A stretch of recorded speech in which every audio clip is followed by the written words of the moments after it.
I'm Javier Munoz. Arts education is important because of the tools and the skills one learns through those programs. It's not about pursuing a career in the arts. That's handy if that's what you decide to do. But what's learned in those programs carries a student into their career.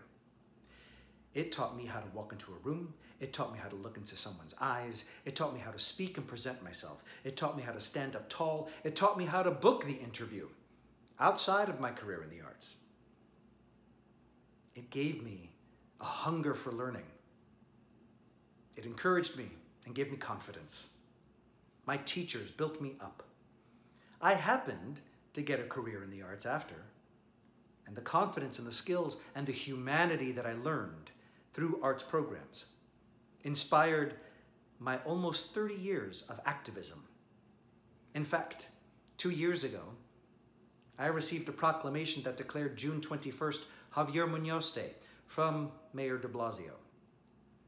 That wouldn't have happened without the arts programs I benefited from. The arts are more than creating celebrities and artists and people who sing and dance for you. The math skills, the learning skills, the professional skills are vital. And what's more than that? The confidence a student gains through the arts is immeasurable. The last programs that should be cut are arts programs. Thank you.